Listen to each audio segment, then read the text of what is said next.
బావా నీ వల్ల మా అక్క వల్ల మా అమ్మ ఎంత అవమానం పడుతుంది తెలుసా బయట వాళ్ళతో.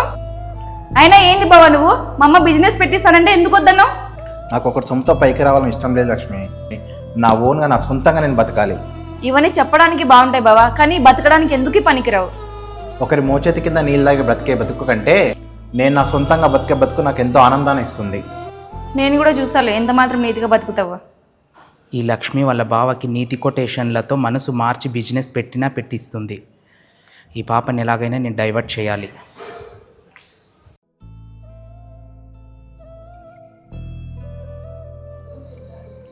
ఏం చేస్తున్నావు మైతా? ఏం లేదండి, ఈరోజు వంట ఆమె రాలేదు, అమ్మకు మినిట్ దోశ పోసిస్తున్నా. అవునా, ఎంతసేపు అవుతుంది? ఎంతసేపు అవుతుందండి, ఒక్క దోశే కదా, 5 నిమిషాలు అయిపోతుంది.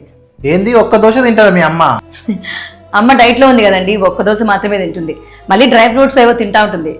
మీ అమ్మ కూర్చుంటే పనులు నిల్చుంటే పనులు ఒళ్ళొంచి పనిచేస్తే కానీ రోగాలు రాకుండా ఉండేది. మా అమ్మ చూడు ఇప్పటికి కూడా పొలం వైపు పనిచేస్తుంది. ఇంకా 10 సంవత్సరాలైనా మా అమ్మకు ఏ రోగం రాదు. నిజమేనండి మీరు చెప్పినది, కానీ మా అమ్మ పని చేయించుకున్న రకం తప్ప చేసే రకం అయితే కాదు. నీకు మీ అమ్మ పోలికలేనే, మీ అమ్మలాగా తయారయ్యావు. ఆయన నువ్వు తయారు కావులే. క్వశ్చన్ మీరే ఆన్సర్ మీరేనా? బావా ఏంది బావా నువ్వు మా అమ్మ గురించి ఇష్టం వచ్చినట్టు మాట్లాడుతున్నావు?